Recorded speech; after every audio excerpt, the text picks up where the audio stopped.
2 दिन पहले दिल्ली यूनियन में एक तीखी बहस होती है। मंच पर थे न्यूज लॉन्ड्री के सीईओ अभिनंदन सेखरी। अपनी स्पीच के अंत में सेखरी ने द हिंदू की पत्रकार सुहासिनी हैदर की ओर इशारा करते हुए एक बड़ी बात कही। उन्होंने कहा कि महाभारत में उनका पसंदीदा पात्र कर्ण है, बहादुर है, इज्जतदार है, वीर है, लेकिन वह बहस में गलत पक्ष पर था, इसलिए उसकी हार अटल थी। अब सुहासिनी हैदर पर सेखरी ही बोले, हम तो सीधे कर्ण की बात करते हैं, क्योंकि इस टिप्पणी के आते ही खुद को इतिहासकार बताने वाली वोनाबी हिस्टोरियन रुचिका शर्मा कूद पड़ी। उन्होंने एक ट्वीट करके दावा कर दिया कि कर्ण गलत पक्ष की ओर नहीं था, बल्कि वह तो असल में इकलौते सही पक्ष की ओर था। रुचिका शर्मा के अनुसार दूसरे पक्ष ने कर्ण को उसकी जाति की वजह से ठुकराया था, उसके कवच कुंडल छीन लिए थे। चूंकि समाज ये पचा नहीं पाता कि कम जाति का इंसान महान कैसे बन सकता है, इसीलिए कर्ण असल में वह विजेता था जिसने जाति और हर वर्ग की बाधा को पार किया। रुचिका शर्मा की इस अजीबोगरीब राय को पढ़ते ही मन में पहला सवाल यही आता है कि क्या आप भी इतिहास पढ़ते हैं या इतिहास के नाम पर परोसे जा रहे एजेंडे को सच मान लेते हैं? हमारे देश में एक बहुत बड़ी समस्या रही है कि हम इतिहास को मूल ग्रंथों से कम और टीवी सीरियलों या सोशल मीडिया के 280 अक्षरों के ट्वीट से ज्यादा सीखते हैं। इसका नतीजा ये हुआ कि हमारे महान ग्रंथों के जटिल चरित्र या तो सिर्फ पक्के हीरो बनकर रह गए या पक्के विलेन। इसी सतही समझ का फायदा उठाकर कुछ तथाकथित बुद्धिजीवी और वोनाबी हिस्टोरियंस इतिहास को अपनी सहूलियत के हिसाब से तोड़ना मरोड़ना शुरू कर देते हैं, जैसा कि यहाँ रुचिका शर्मा ने किया। अब सवाल यह है कि क्या रुचिका शर्मा ने जो कहा उसे किसी भी एंगल से सही माना जा सकता है? क्या कर्ण ने अधर्म का रास्ता नहीं चुना था? क्या सच में कर्ण की बड़ी बड़ी गलतियां, उसके अधर्म और उसके भयानक पापों को सिर्फ एक कास्ट कार्ड या विक्टिम कार्ड खेलकर छुपाई जा सकती है? रुचिका शर्मा जैसे लोग जो रोमिला थापर की राह पर चलकर इतिहासकार बनने की नाकाम कोशिश कर रहे हैं, वे असल में मूल ग्रंथों को बिना पढ़े सिर्फ आज की आधुनिक राजनीति के चश्मे से द्वापर युग को देखने की भारी भूल कर रहे हैं। आइए बात करते हैं उन कड़वे तथ्यों की जिन्हें ये नैरेटिव चलाने वाले लोग बड़ी चालाकी से दबा जाते हैं। महर्षि वेदव्यास रचित मूल महाभारत या जय संहिता को उठाकर देख लीजिए। इतिहासकार और मूल ग्रंथों के लेखक इस खोखले नैरेटिव को एक झटके में ध्वस्त कर देते हैं। सबसे पहला और कड़ा सवाल यह है कि जब भरी सभा में मां द्रौपदी का चीरहरण हो रहा था, तब कर्ण का धर्म कहाँ गया था? कर्ण ने ही तो द्रौपदी मां को अपशब्द कहे थे और उसे वेश्या तक कहकर पुकारा था। क्या कोई भी इज्जतदार या ऑनरेबल व्यक्ति ऐसा काम कर सकता है? दूसरा सवाल, जब शकुनी चौपड़ के खेल में खुलेआम कपट और छल कर रहे थे, तब कर्ण का धर्म कहाँ छिपा था? कर्ण उस पूरे छल कपट में दुर्योधन के साथ बराबर का भागीदार था। तीसरा, जब 16 साल के निहत्थे बालक अभिमन्यु को चक्रव्यूह में 7 महारथियों ने घेर कर बेरहमी से मार डाला, तब कर्ण का पराक्रम और उसका धर्म कहाँ सो गया था? व्यास महाभारत के वास्तविक साक्ष्यों के अनुसार कर्ण के पिता अधिरथ राजा धृतराष्ट्र के परम मित्र थे। उस दौर में सूत समाज को वंचित या शोषित वर्ग नहीं था, बल्कि वो सीधे क्षत्रियों के साथ कंधे से कंधा मिलाकर काम करते थे। कर्ण ने दुर्योधन का हाथ किसी सामाजिक मजबूरी में नहीं थामा था, बल्कि पांडवों के प्रति गहरी नफरत के कारण और लालच के कारण उसने रास्ता चुना था। यहाँ तक कि वह भीम को गंगा के पानी में डुबोकर मारने की साजिश में भी बराबर हिस्सेदार रहा था। आचार्य द्रोणाचार्य ने उसे और पांडवों को एक साथ बिठाकर ही शिक्षा दी थी। इसलिए कर्ण की हार उसकी किसी जाति की वजह से नहीं हुई, बल्कि उसके खुद के चुने हुए अधर्म, लालच, अर्जुन के प्रति पाल रखी अंधी ईर्ष्या की वजह से हुई थी। अर्जुन के साथ उसकी ईर्ष्या का उदाहरण वहां भी साफ दिखाई देता है जब वो महाभारत से पहले मां कुंती से कहता है कि वो बाकी सभी पांडवों को छोड़ देगा, लेकिन अर्जुन को नहीं छोड़ेगा। सोशल मीडिया पर अमी गनात्रा और शिव कुमार जैसे गंभीर विचारकों ने भी स्पष्ट किया है कि कर्ण के स्वधर्म का भ्रम था, तो जो अंततः उसके विनाश और पतन का कारण बना। लेकिन फिर भी ये बुनियादी सवाल बना रहता है कि समाज में कर्ण की इतनी ग्लोरीफाइड यानी महान छवि आखिर आई कहां से? कोई कभी भी अचानक उठकर रावण को महान बताने लगता है, तो कभी कोई कर्ण का इतिहास छिपाकर उसे हीरो घोषित कर देता है।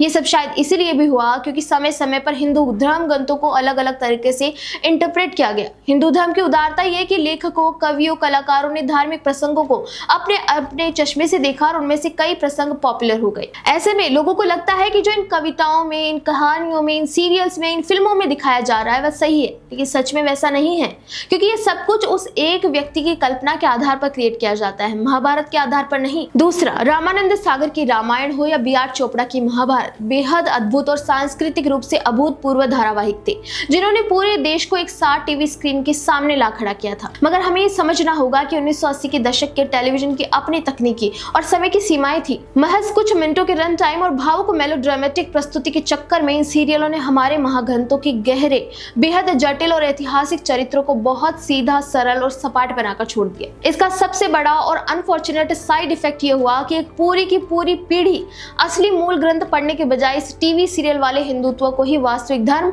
और सत्य समझने लगी। इंसानी स्वभाव की जटिलताओं को दरकिनार कर किरदारों को सीधे ब्लैक एंड व्हाइट यानी नायक और खलनायक के खानों में बांट दिया गया। इस पूरी प्रक्रिया में इतिहास के कई बेहद महत्वपूर्ण, न्यायप्रिय और साहसी चरित्रों को जनमानस की यादों से पूरी तरह मिटा दिया गया। एग्जाम्पल के तौर पर आज हर कोई इस बात पर अंतहीन बहस करना पसंद करता है कि रामायण में विभीषण का पाला बदलना सही था या गलत, लेकिन महाभारत के युयुत्सु के बारे में आज कितने लोग जानते हैं? युयुत्सु राजा धृतराष्ट्र का पुत्र था जो दासी सुकंधा से जन्मा था, यानी वह तकनीकी रूप से कौरवों का सौतेला भाई था।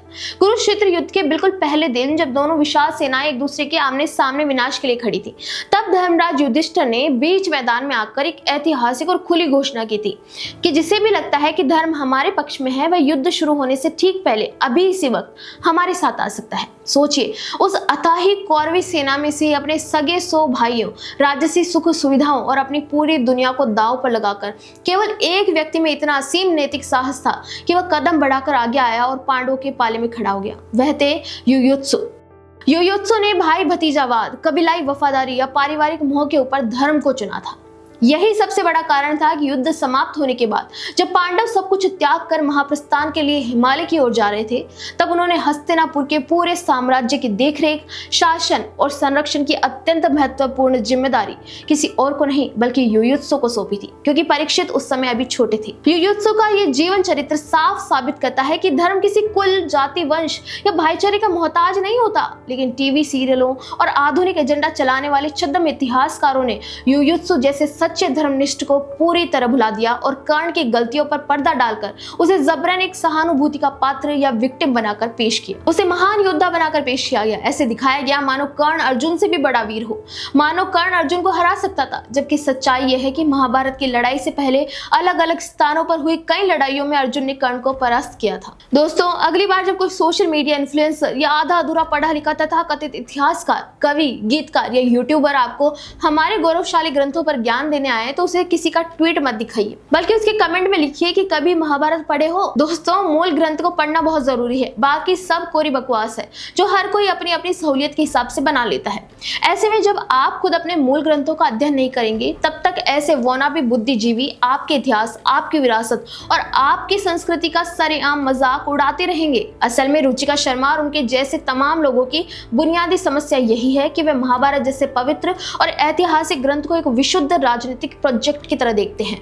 जो पात्र उनके वर्तमान राजनीतिक एजेंडे में फिट बैठ जाए उसे जबरन नायक बना दो, और जो उनके एजेंडे के आड़े आए उसे खलनायक घोषित कर दो। हजारों साल पुराने इस महान ग्रंथ को आज की संकीर्ण जातीय राजनीति के चश्मे से देखना न तो महाभारत का सम्मान है, न ही उन अमर चरित्रों का। आपका इस बारे में क्या कहना है, हमें कमेंट करके जरूर बताइए। वीडियो पसंद आए तो लाइक, शेयर एंड सब्सक्राइब करना ना भूलें। नमस्कार।